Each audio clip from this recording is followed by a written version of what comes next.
Good evening, good evening. This is Reverend Mike. I'm here live with my dear good brother from another mother, Brother Chris Otten, former Ward 1 City Council candidate. How you doing, Chris? I'm doing well. How you doing, good Reverend? Doing pretty good, doing pretty good. It's a beautiful day outside.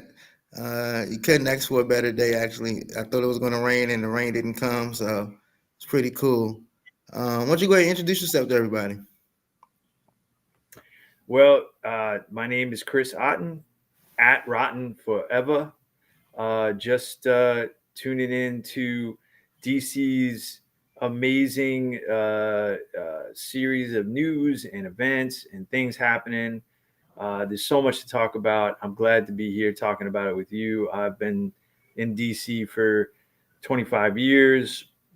Basically, yeah, former ANC commissioner, ran for mayor in '06, ran for Ward 1 in 2022. Didn't win except for my ANC position. But I've been steeped in a lot of this political wrangling and victories here and there here in DC for a long time. And I'm just like kind of tuned in and want to debate this stuff uh, with real people affecting real people's outcomes here in the District of Columbia. Sounds good. Sounds good. I'm with you in the fact that I also ran for office and did not win in 2022 for mayor in this great city that I love so much that I don't think anyone else loved more than I do. But yeah, brother, like it's just issues that I feel needs to be talked about, needs to be debated. Things need to be brought to people's attention. And I'm all here for it, you know. So as we get into it, as we dive into it, I'm going to let us hear some brief updates from our mayor. We're going to start talking about the budget uh, issues. And but first, let us just view this video. Cut is to a program that helps our neighbors in need by providing money for rent if they're facing eviction. It's called the Emergency Rental Assistance Program. And now we're learning the mayor wants to cut funding for that program in half. Our Rafael Sanchez Cruz is digging into this for us. And Rafa, so the mayor said today she doesn't believe everybody is using the program in the right way. Yeah, that's right. The debate over how much money the program needs is not new, but what is new is Mayor Bowser calling into question whether some DC tenants are using emergency funds because they simply don't want to pay their rent. Mayor Mayoral Bowser's proposed 2025 budget cuts DC's emergency rental assistance program in half, from $41 million to $20 million. Is that because you believe that half of ERAP applicants are using the program fraudulently? I believe that there are people who are using ERAP that can pay their rent. It was this comment that prompted a sparring match between the mayor and the chairperson for the Committee on Housing, Robert White. Don't pay your rent. The government will do it for you, and it will never be enough. That is an absolute illogical jump from the reality that I'm talking about. No, this argument is illogical. The program known as ERAP provides low-income tenants who are facing eviction with money for overdue rent. For a family of 4 in D.C., they would have to make less than $61,000 a year, according to D.C.'s ERAP website. Tenants can apply once a year and are eligible for up to 5 months of rent payments. For example, according to the program, for a 2-bedroom in Columbia Heights, a tenant would get a maximum of $2,760 a month. You will face eviction if you don't pay your rent. And if you think the government is going to pay it, you stop paying.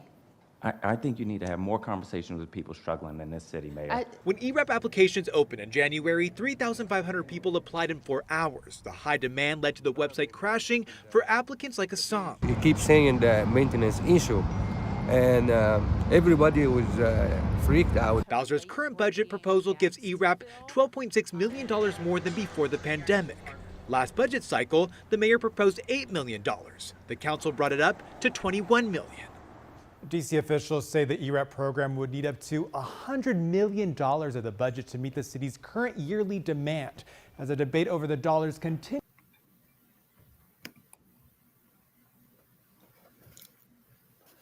So yeah, it's a lot of things going on right there. We have our good friend, Councilmember Robert White, who was actually the head of the Housing Committee. We have Mayor Bowser, who is saying that she's cutting money uh, to people that need help, because they don't need the help.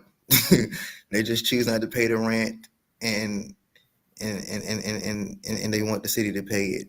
So, man, like, what are your thoughts? Like, we all know that the money that's being cut, most of the money is going to MPD, and downtown.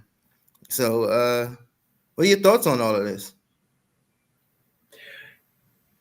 Great segment, Michael. This is like, there's just a few things that stand out there. Think about those numbers for a second. 2.5 stacks a month from the government to an absentee landlord who may or may not even live in the city. That's what ERAP could help people with.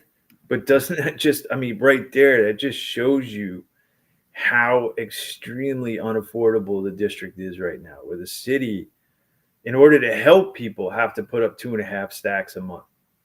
I heard $2,750 a month max. Yeah. That's like $33,000 a year in rent to a landlord. And that means and they said it, you could qualify if you make less than $60,000 a year.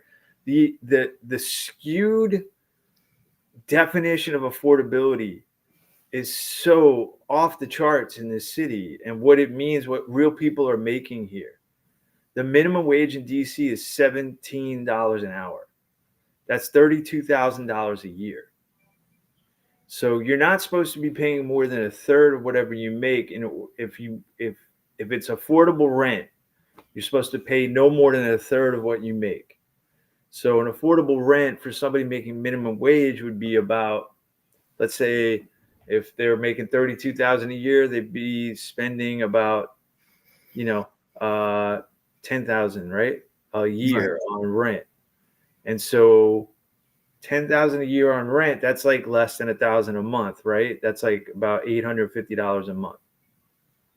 That's where DC's rents used to be, like 2005, 06, right? And Right. then this concept came about called inclusionary zoning. And it was a government policy that sounded great to all of the progressives and the do-gooders out there in DC. It sounded like great because it required affordable housing in every new building built. But that policy has led to what we see now in terms of skewing what affordable actually means and who it's going to benefit. Affordability right now is benefiting people making up to $60,000. Think about that. You can make $60,000 and qualify for ERAP. So the pool of people that qualifies for this small amount of money, the city budgets every year, is very big. It's for anybody making $0 to $60,000 a year, right? And so if Right. you're making $60,000 a year, you're competing with somebody who's been in DC for a long time, who maybe is making 35, 40,000. How about the racial income gap in DC, where most black folks are making less than 50? So the reality is, by it being so skewed and helping somebody making 60,000, you make that competition for that small pot of money so hard and so high that less and less people who really might need it, like the folks who cannot pay rent, though not the people that maybe Miss Bowser's talking about, the real people who cannot pay rent because they're making minimum wage. So wait, so are you saying that you believe that the people that Mayor Bowser talking about, you believe they do exist though? I don't think so. Okay, okay. I don't know. What do you think? Um, Why would anybody? I mean, it just doesn't seem real. it's not real in my experience. I don't know anyone who just decides they're gonna go 8 months without paying rent purposely and then apply for ERAP. I don't see it. I haven't heard of it. And I don't know where she gets that unfortunate information I from. think she is so used to having her developer friends game the system that she's actually projecting how everyday people who are just trying to live and survive and get along and be here in their city, she's projecting how the people she hangs out with would behave. Like her developer buddies, yeah, they might lie, they might get the money if they were applicable. So I think she was projecting there entirely about the group of people she hangs out with and that she cohorts with. So from a budget standpoint, what's the solution? We keep running out of money. Like no matter how many times we open up ERAP, it seems like it's never enough. It's like a few hours and boom, the money's gone. So do we just keep raising the money for ERAP, or like from a budget standpoint, the city council is trying to decide: do we take money from elsewhere and give more to ERAP, or do we give more money elsewhere so ERAP isn't needed? Like, what do we do? And as harsh, I have to add this: as harsh as Robert White seemed to be with Mayor Bowser, and I don't blame him, but I think he deserves some criticism because we've been waiting on the introduction of the Green New Deal for quite some time. Yeah. Okay. So you saw how quickly the council and the mayor turned around and found $500 million for a billionaire downtown, right? Ted Leonesis in the arena. Well, they say that money. They say that money is separate. It's two different funds. I mean, yes, it's out of the capital budget. So what is the capital budget? Capital budget is the other budget. You have the operating budget and you have the capital budget. The capital budget is still a budget. It's still a chunk of money. Instead of it coming out of tax flow that comes into the city every year, it comes out of a pot of money that's generated when the city pledges to Wall Street that it will pay back Wall Street for a loan. So the capital budget comes out of municipal bonds that are floated on the market, that all the investors of of Wall Street buy. We take that money and we say, hey, we'll pay you back in 10, 30 years, 10, 20, 30 years at this interest rate. And we're good for it because we're a municipality. So we'll pay you back at 4%. So it's a 4% loan. That's what the capital budget is. That's what the capital monies are. And so it's still a chunk of money. And it's like, it's like, what are they spending it on is the question, right? Right. How about 300 million plus servicing? And when I say servicing, the loan debt reservicing, 300 million for a streetcar on 8th Street that does absolutely nothing for people except give them a hard time when it's broken down. Or all the people that got displaced, all those small businesses that got displaced on 8th Street. That's one example. Another example, the convention center. Who does that serve in our city? I don't know how, does that help any homeless folks? Or does that help any people who are really, trying to stay in the city? How about $250 million for the Marriott Hotel on Massachusetts Avenue, right next to the convention center? Capital budget. How about $1 billion for the baseball stadium? How about $85 million for the Mystics practice center in Ward 8? This is all out of capital budget. Also, schools, libraries, that all comes out of the capital budget, right? Right. Roads, this sort of stuff.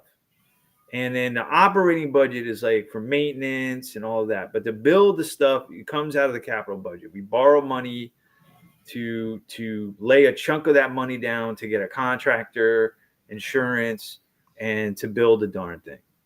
And then the maintenance comes out of the operating budget, which is every year. The taxes that come in every year. So those are the two different budgets. You have a capital budget, operating budget. When they want to throw at you, oh, that's a different budget and it's apples and oranges. And yes, technically it's true, but it's all municipal money. It's all city money that we. You don't think that our city, without the Capitals and without the Mystics and without the Wizards, you don't think we would suffer a blow, and you don't think that that would hurt tax money that goes towards programs such as ERAP, such as money, such as our schools, things of that nature. You don't think that we need a robust downtown and that we need these sports teams to help our economy? I mean, I'm not convinced of it. I mean, the economy has already busted because of the pandemic. I didn't see the Caps and Wizards saving us from that. The downtown is in the state it is because there's no office buildings left. It's not because the Caps and the Wizards are here or not. I mean, well, I'm very fond of my hero almost, Marion Barry, Mayor for life. And one of the things that he kind of made his thing was he wanted to build downtown, and he thought that was very critical to our city. And so I don't want to be the devil's advocate. I don't agree with the mayor per se, but I have to say that I think it does matter that we do keep our teams downtown. Now, what I'm more critical at is could we have come up with a better agreement?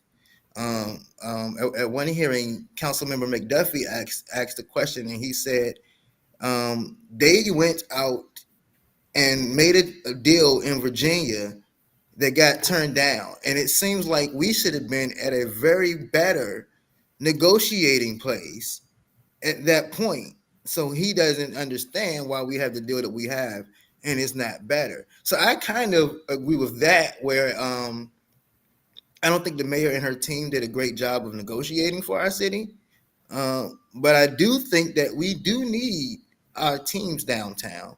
And I'll even go as far as to say, and we're going to save this for later because it affects a race in Ward 7. But I'll even go as far as to say a stadium, a football stadium, definitely will help our economy as well.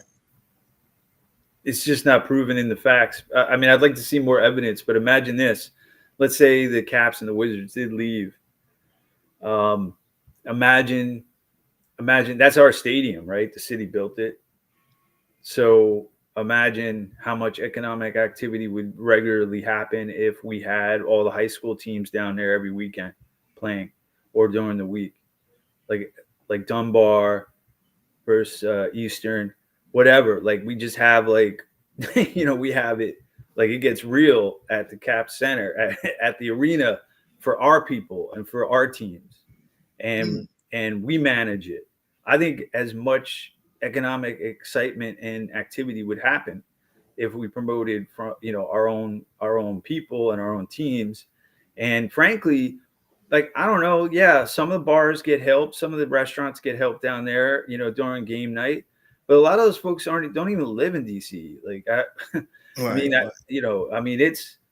mean, Caps night, it's lily white. It's a lily white arena, in terms of demographics. And like, most of those folks aren't from DC. And, yeah, okay, fine. There's a little bit of flow of money in. But I just wonder, like, with all the taxes that might have been generated over the last 10 years, are we now just turning it back over to Ted Leonesis, a billionaire? And by the way, there's only 300 Chinese people left in downtown, and there's only 300 or 200 and something black folks left. Speaking of Ted, there's something that did kind of, for lack of a better word, piss me off. Uh, not only was it this money agreement, but there were a few other things that they threw on in the hat uh, for Ted Leonsis and Monumental Sports. And one of them in particular was that he wanted to move the bus stops a little further from Capital One Arena. And he also wanted it to be guaranteed drug-free zones. To me, it kind of sounded off as, we don't want those blacks coming around making trouble. Um, and I have to say that. Did you kind of get the same vibe from that? I mean, I don't know what's in his head, uh, but I know what who should know what's in his head, and that's our council, who was all there mostly clapping behind him, and our mayor. Like, I mean, why don't they know what he's thinking when he comes up with this stuff, and they're like basically shaking a deal on principle to these points? Like, what? Why don't they know? This is not a small chunk of change, right? This is $500 million, and we have kids going to bed hungry every night in this city, right? We have some of the highest illiteracy rates in the nation. We have some of the highest rates of deaths of mamas giving birth. Mothers who aren't getting the health care they need after giving birth. I mean, what? How is this acceptable? Like, that's the thing. For me, it's the contrast. It's the contrast of what's being prioritized and what's being deprioritized. And for me, I find it unacceptable that here we are propping up a billionaire in Chinatown, downtown DC, while a slumlord a block and a half away is pushing out some of the last Chinese folks from a building they've lived in for decades, generations. I don't know for sure, but for a very long time. And there's no money for them, right? There's no money to make sure Chinatown actually retains its Chinese people. And I heard the refrain, "What's Chinatown without Chinese people?" And it's sort of like, uh, I don't see how we turn around as a city and prioritize a billionaire, but then just kind of leave the Chinese folks that have been down there in the dust. And the same could be true for Chocolate City. Like, what is Chocolate City without black folks, right? I mean, 60,000, the census number, 60,000 black folks made gone over the last 2 decades, since all of this Bill Moore and luxury this and luxury that and $8 coffees and $10 beers. And I mean, it's, again, I get back to that minimum wage, or 17 bucks an hour, 33,000 a year. I mean, it's just, we're not talking about a very sustainable city for people who've been here. And our budget is actually critical. It speaks to all of that. Like, what gets prioritized. And I'm sorry, I don't think sports stadiums and billionaires are gonna save us. I think it's a We gotta move on, but we can kind of stay on the same topic because I want to kind of switch to our elections that are going on. We have an election going on in Ward 4 for council, an election going on in Ward 7 for council.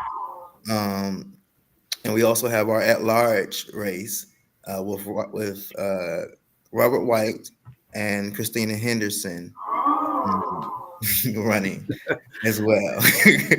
uh, and so one of the big issues in Ward 7 in that race is um, the stadium. And I mean, quite frankly, it affects every ward.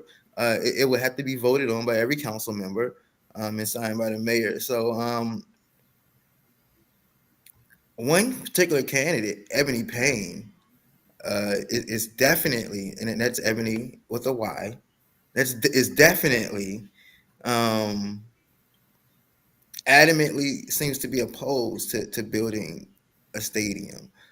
Do you think a stadium would help the people of Ward 7? I don't know. I really don't know. I mean, I think jobs will help. Will stadium jobs help? Will Are people, when they build this stuff, do they hire folks from here? Do they hire, you know what I'm saying? Like, is it going to be the types of jobs that actually pay people enough so they don't have to file for ERAP, right? I mean, that's the thing. So these things are interconnected. It's like, if you're just gonna, if it's the easy way Well, out, you you don't press. think that people have to start somewhere before you have to, like they say, you have to crawl before you have to walk.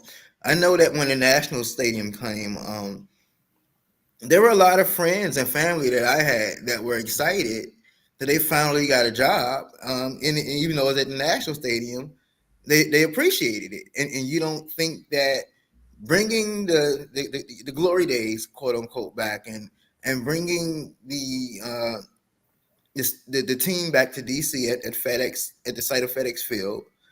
Uh, you don't think, I mean, at a time where crime is one of the most talked about subjects, you don't think that a stadium would help as far as, bring on a lot of employees? They might not, start off at 80,000, but it does help you somewhere. I mean, yeah, I mean, I can't disagree with that. I just think, like, what is there? 8 games at home every year, so it's 8 days out of the year, and then you might get the playoffs. But we're talking about we're talking about the Commanders, so that's I one. mean, this is Josh Harris. This is not Dan Snyder. We're talking about Josh Harris, who almost has that Jerry Jones Jerry World vision, who wants to build this state of the art, modern stadium, and it won't just be for the Commanders. It's going to have all kinds of concerts and all kinds of events going on in there all throughout the year, and it is going to generate so much fun, so much revenue. For him. And also there's this sort of like morale factor, right? Like our people are kind of at a part where there's a lot of killings going on, there's a lot of crime going on, no one trusts each other, and we remember back in the days where we were at RFK, and it was like this brotherhood. Everyone, it was feeling this love for the Commanders, and it just kind of brought the city together, especially under head coach Gibbs. You don't think those things, in a way, are valuable? I mean, there's a lot of intangibles there, that I think are valuable. However, I mean, okay, look at Nat Stadium. I mean, have you been to Buzzard Point of late? Of late, no. Yeah. When was the last time you were around Nat Stadium? A few, I guess, last fall. Okay. That's where they built the Frederick Douglass Bridge. Right. I mean, it's in 20 years, it is a completely different place, right? And that's okay, except who is it for? And who did it benefit? So, like, yeah, I mean, yes, it might create a handful of jobs for, a handful of people. Let's say 50 to 100 DC residents might get some steady jobs that might pay them $17 an hour, and be part-time. It won't have health care and all of that. And then the area around it will become like what we've seen has happened around Nat Stadium, which is a luxury Disneyland. I mean, it's I don't know how else to put it. It's like, and the demographics have completely shifted. I mean, I know, Greenleaf and the Kings Village there is holding on, and James Creek, and they're that's like, they're there. Folks are there, but it is like, it's like they're folks' days are ticking, and because these capitalists are, see land as a way to make an easy buck. I mean, you got to think about it. Between 2010 and 2017, our city was getting like influxes of tens of thousands of people very quickly. It kind of almost kind of like sped up this whole quote unquote gentrification process. I mean, there was nowhere for these people to live. What are we supposed to do? You have to build, right? I mean, I don't know. I go around there now. I mean, go to Southwest now and look up at the wharf. I mean, half of these units are empty. Well, Those same Those same people who they left. came left. They got out of They here. left. They have the privilege to leave, right? They have Yeah. the money and the privilege to leave. And by the way, they weren't staying here anyway. They come here, pad their resume, and then go back to where they came from, and get Mm. their positions in the planning offices or the government or the business sector. I mean, it's like a giant internship city. It's like folks come here to intern, to learn how to do business, learn how to do government, learn how to do nonprofit sector stuff, and then they leave. And so they're not, it's a very transient city in that way for a part of it. And it happens to be the parts of the city that have been built over the last 20 years. And I'm thinking like Union Market. I'm thinking the Wharf. I'm thinking, yeah, like Southwest, Buzzard Point. I'm thinking, um, even Shaw. Shaw has kind of gone that way. I mean, complete demographic shifts too in the area around where the city has decided to make it temporary internship lodging. Like these aren't real communities. They're just like basically Airbnbs. So with these elections, I mean, you ran for council member. I know I did attempt to run for mayor, but with elections coming up, we have Ward 4, we have Lisa Gore, and we have council member Janice Lewis George. Lisa Gore doesn't seem to be running on housing, even though she seemed to have been running on housing the previous election. Um, um, Councilwoman Janice Lewis George, of course, was we know introduced the Green New Deal. Um, and in Ward 7, we have Ebony Payne, who is strongly against the stadium. You have a big field there in Ward A 7. very, very, very big field. We have Ebony Rose, whose complete resume is in education. I don't know any candidate who has a strong resume when it comes to housing.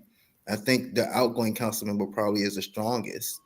Um, and then we have, of course, Ward 8, where we have Trayon White um, and Branch, who's a former principal, and Salim Adolfo, who's a longtime commissioner. So, I mean, for the people, how do they decide who to trust the most to make these decisions when it comes to their housing? Some candidates aren't even really defining themselves and where they stand. I mean, out of all of them, we know that Councilmember Janice Lewis, we know where she stands. She's been very clear where she stands. But say you're in Ward 7, everyone is talking about different plans. You want to talk about housing, you talked about the streetcar. You just said how much money the streetcar raised. But almost every single candidate in Ward 7 is in support of extending the streetcar to Benning Road. And there's a lot of residents who seem to support the idea too. Me personally feel like it's just going to drive to displacement. But what do the people supposed to go on? Yeah. I don't know. I mean, that's the thing. It's hard to understand track records of folks that are just, I mean, the Ward 7 race has got so many, candidates, so many people in it. It's amazing. It's interesting because this ballot is also going to have ranked choice voting up for Good point. Yeah. and that would be handy in a Ward 7 race like now. Like it would really be handy because then you could rank choice your all these candidates, so many candidates. I don't know what to say. I mean, I've So always that means you support ranked choice voting. I do. I don't know if I necessarily support open primaries though. Unfortunately, those are inextricably linked in this ballot initiative. They've put them both on the same initiative, like open primary and ranked choice voting. Well, see, that's my thing. If it was ranked choice voting by itself, I definitely wouldn't have an issue with it. I definitely am a strong follower of the Reverend Dr. Al Sharpton. and I follow him in New York, and it seems to have had an effect in New York City. So and he supports it. And so I have always supported it ever since then. But I don't know if I can support the initiative because I don't know if I want to open the door for Republicans voting in my primary. Well, it wouldn't open the door for Republicans to vote in your primary. It would open the door for independents to I mean, vote. that's what I meant to say. Yeah, independence. Mhm. Mhm. Um, I mean, especially in this city, especially what we already have seen. We already have seen Democrat switch to independent, run for office, switch back to Democrat. It just doesn't seem like it would be a genuine vote. Well, I mean, I don't know what is a genuine vote. There's not a lot of folks voting. The Democrats haven't inspired us to march to the polls, if you know what I'm saying. Right. I mean, they're turning around $500 million of billionaires while kids are starving, right? And that's what I'm saying. Like, there's not a sense of a working class solidarity in the corporate Democratic Party that is in DC right now. It's not the Marion Barry of the 70s and 80s. I mean, it's just not. It's a different Democratic Party. It's a party that was inspired by Mayor Williams, who said in Mhm. 2000 or 1999, I want 100 new thousand people here. He proclaimed it. I happened to be in front of One Judiciary Square when he had the press conference, and he proclaimed, I want 100,000 new folks here within the next 20 years, and I want them to be the folks who have spending money. And indeed, he did that. Now, simultaneously, 60,000 folks had to be shown the door, and they happen to be black folks. So it's a sort of like that. If we ain't going to deal with the facts and the realities of these With policies, the beginning of the non-citizens being allowed to participate in local elections, yeah, will that even things out, or will that help? I think it would help progressive policy making. But again, it depends on it all depends on the candidates. Like if there's not a true progressive to vote for, then what are we talking about, right? Like it's just going to still be the same sort of result, right? And so I don't know. Is there a true progressive candidate to you? That's what I was going to ask you. Do you stand? You're more tapped in than I am on the Dems um, right now. I mean, I definitely think that Councilwoman Janice Lewis George is progressive in my book. Um, Definitely. One. Okay, that's 1 out of 13. um, here's the thing: Trayon White comes along and sometimes tries to sound progressive, but then he isn't so progressive. I mean, but it's not a surprise. Like I love Trayon. I love him. That's my brother. Oh yeah. I think he's probably the most realist person up on the dais, on the council Would you say dais. Robert White is progressive? I think Robert White is progressive. He It's hard to say much of anything of Robert White. I feel like he's like probably the squishiest flip flopper I think out there. He really is. I mean, that was great to see him actually have a backbone against Miss Bowser about ERAP. Great, but like, talk about just slow playing. Like I mean, it's not. We're in emergency levels now. Like, if you're truly progressive, like you're gonna be doing everything you can to if you have to turn over $500 million to a billionaire, you're squeezing out 25-30 million out of that for true downtown anti-displacement policy work, so right? we need more progressives to run, is what you're saying. Yeah, and that term has sort of lost its meaning under the current regime. Like, Brianne Nadeau has adopted the term "I'm a progressive candidate," right? I mean, and she is okay with a Republican policy of privatization of all of our public land, right? Privatize it, turn it over to a developer.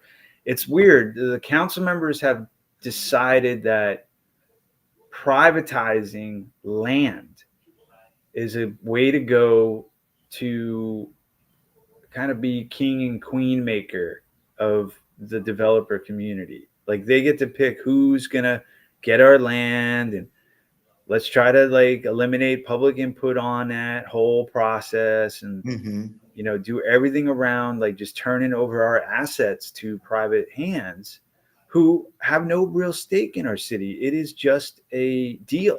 It's a transaction. And I don't know how much land we have left. But like, do they? Because like, where's the list? And are they checking it off? Like, how much we got left? How many properties do we have left?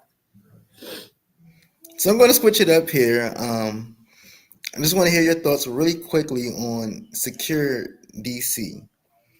The Secure DC Act passed, and this is what I actually work with. It was a pleasure to work with Melissa Wassa down at the Wilson Building. But she said while the amended Secure DC Act provides some limited safeguards, it falls short of keeping us safe from abuse of power. History has taught us that crisis is the precise moment when we must strengthen our rights and liberties, not turn. Um, what do you think? Like, here's this thing. I felt like I didn't like Secure DC Act, and then I saw the amendments, and I said, okay, this is so much better now. And then I thought about it, and I said, well, I can't say that our city wasn't in a moment of panic. It did seem like we were in a moment of panic. Uh, but when you look at the numbers now, crime is going down. I don't know if Security DC had anything to do with that, but crime is going down. So, like, um, were you for the Security DC Act? The Insecurity Act? Yeah, no. No, I mean, look, a punitive response to poverty crimes is never the answer. You might as well call it the anti-George Floyd Act. The spit in Mm. the face of George Floyd supporters act. Um, it doesn't get to the root of the problems. Like, why are folks going into CVS's and taking toilet paper and detergent and stuff? Like, this isn't like uh, with the amount of white collar crime that's happening in the city, the amount of money that is given away to developers' friends, the mayor's developer friends, or just the networks of actual like tens of millions, hundreds of millions of dollars, and the land and the zoning appraisals and the air rights and entitlements. The amount of that money compared to a few toilet paper rolls and some detergent. I mean, it just goes to show you the disparity that we have in the city. Every one of these public land deals where some developer makes bank and goes to their goes on their yacht trip, means less affordable housing for folks who are like up against the wall, going, "What am I going to do? How do I survive my city without options?" Like they don't have folks in Virginia, Maryland, South Carolina, Florida, New York. They don't have places to go. They're here. They were born here. They want to stay here. To me, the idea of throwing folks in jail for that seems the opposite direction. So, Now, I mean, if you think that's overreaction, I just want to see. My name I is want to hear your Ebony reaction Payne, to and this I'm running for candidate. Ward Ag. 7 DC Council. I grew up here, and the streets today are worse than at any point in my life. Crime and carjackings are out of control. People are even stealing our dogs. Enough is enough. When I'm elected, if you hurt or kidnap a dog, you're going to jail for a long time. yeah, I mean, look, no, I mean the carjackings and taking of people's dogs, like it's like, how do you excuse any of that? Nobody's saying that. I think what people want to know though is, can we get to the root of the issue? Why are people stealing dogs? Well, That's I have to go. I have to interject there because number one, I want is there's this thing where people are trying to weigh candidates. I pick a candidate for their strength in housing or a candidate because they're going to be strong on crime. But I must say that when you go to meetings, and I consider myself a progressive, and I'm more so always talking about violence prevention and those types of things, that it's the people, it's the parents, it's the voters, and they're like, listen, we need more police. Listen, people are getting right back out of jail, and we need something, harsher. And I Yeah, we mean, need more racist police on our streets. That's what we need. No, but I mean, like, look, these are black people and brown people that are asking for more police. I mean, okay, it's a reaction. It's a reaction to decades of policies that have failed us as a people, as a city. It's a reaction because it's gotten so bad. The disparity has gotten so bad. And by the way, yeah, there's also this other critical piece of this that doesn't have to involve police. It's the prosecutors. There's been a purposeful non-prosecution of legitimate offenders, like people who have violently offended others with force have not been prosecuted. So that's like there's a huge gap here between we need more police to arrest the same people over and over again so that they don't get prosecuted. You know what I'm saying? Like, and actually prosecuting them.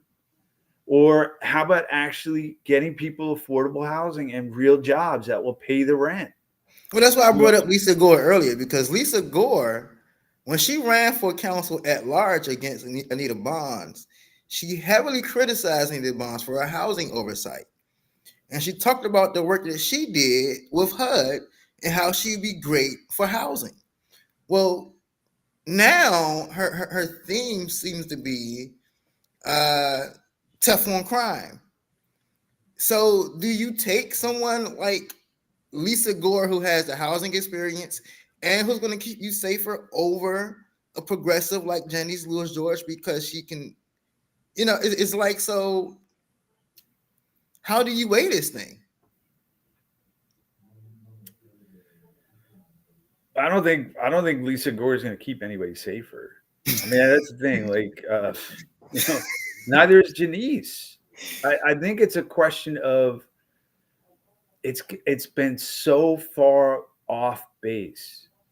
Who the policies of this city has benefited and who it has been harming, right? When Anthony Williams said, "I want 100,000 new," he didn't say white people, but he said people spending money to come into the city. That is where that in Alice Rivlin and the whole Brookings Institute and that whole like cohort of thinkers, had set a series of policies out 20 years ago that was going to change starkly the demographics of the city and pander to moneyed interests, right? Versus where it was maybe under Mayor for Life. So it's like there was a complete shift in who we are supporting, who we're pandering to, who's getting the jobs, what kind of jobs we're going to bring here, who that's going to benefit, and a shift. Like, I mean, closing all the schools. Where did the schools get closed? Predominantly 5, 7, and 8. Closing of all your auto training center, all the sort of the job training centers and stuff. Where did that happen? 5, 7, and 8. Mayor Bowser is proud of. She's proud to say and to get spoken of the way that she has, quote unquote, beautified this city. She always brags about having the number one parks and recreations, and she feels like what she did was incredible as far as its infrastructure and the way it looks now. Um, I always say Marion Barry focused more on the people than the city, and now Mayor Bowles is focusing more on the beautification of the city than the people. But How about the way it smells? Because it smells like garbage. It right. really, I mean, downtown in the summer, we're going to start smelling it soon. Those sewers, the combined sewers, are really going to start stinking up.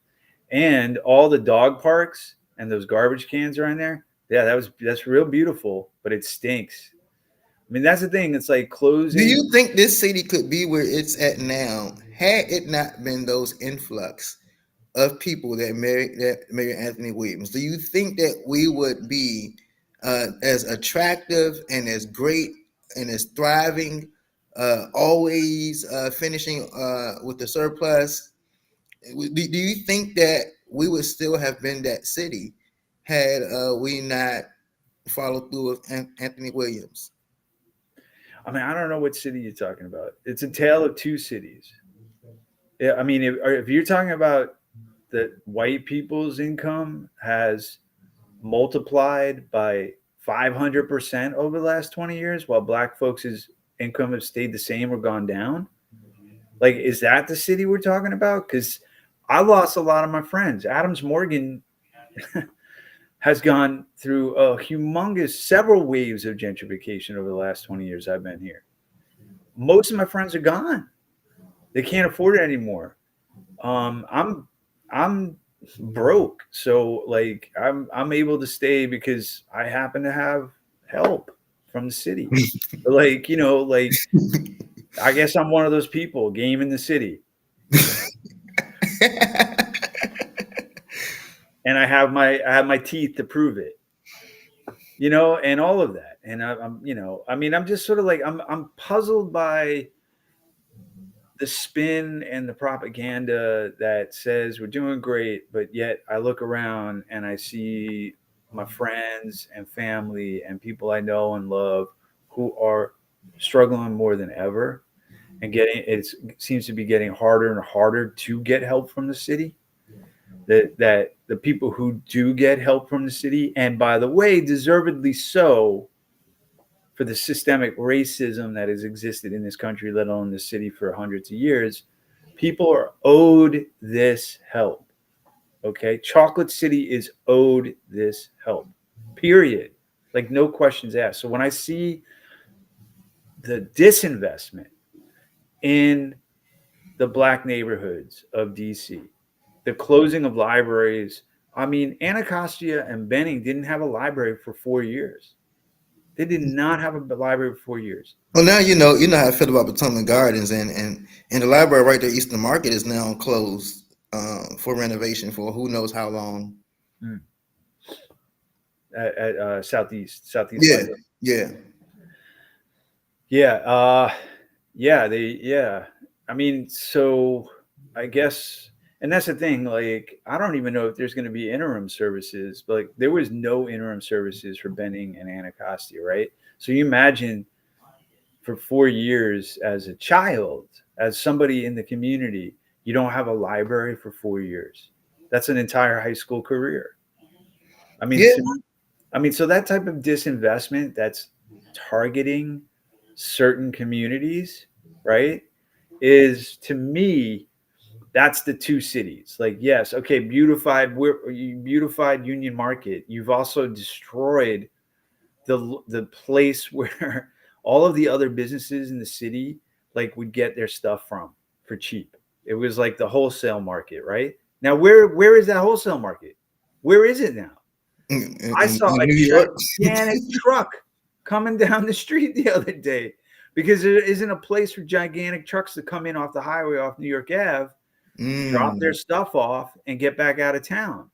There isn't that place anymore. They have not planned for that.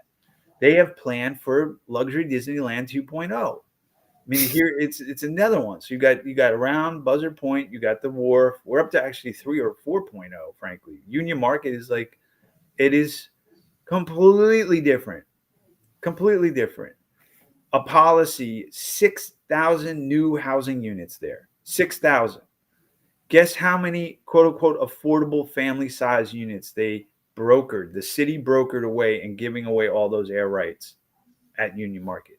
Can you take a guess? Out of 6,000 new units. 100. Go lower. Wow.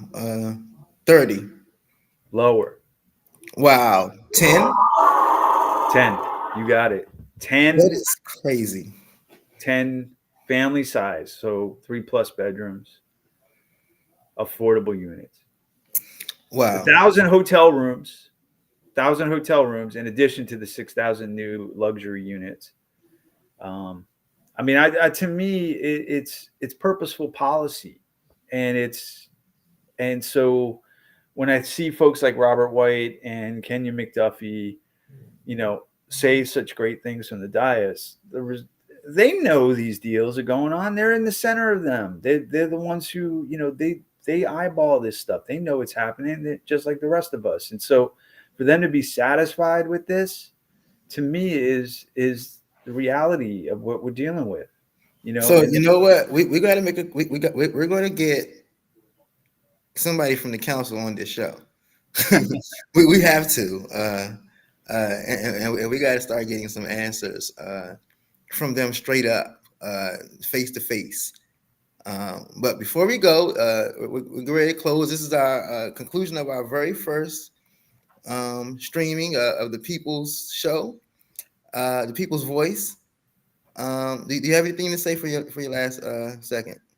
I'm sending love to the people of Gaza, and it's all about a land struggle in Palestine, and the land struggle right here in DC. It's unfortunately definitively connected. We want people to stay on the land and take their land back. I just want to highlight a stat that I have been talking about for the past week or so. 40% of families in DC are families that consist of a single mother. 40%. I think that needs to be talked about. I think that needs to be thought about. And I think that's something that we need to just meditate on over the next couple of weeks. We'll see you next Wednesday, in 2 more weeks, next Wednesday. That's Chris Otten. I'm Reverend Mike, and this is the People's Voice. The People's Voice. Until next time, see you later. Summer. Ready for summer. It's nothing like summer. I've been cooped up too long, I just wanna be free. The summertime is calling me. Cruising riding around downtown in DC. The forecast said the temp will be 80s all week. Now if you feel like I feel, then you know what I mean. When I say we're long overdue for hitting them scenes. Everything's just better in the summertime. I'm feeling fine, I'ma live my life. Summer in the city. Summertime. Cruising street, shooting the wind. Ladies look so pretty. Take me easy, just live it. Now all the ladies looking pretty, drinking mimosas, accidentally, hair done, nails did, just cutting up in the city. Fellas driving Hot Wheels, old schools made of steel, motorcycle, dirt bike, muscle cars, chrome rims. You can taste the air, taste like summer. When good times just seem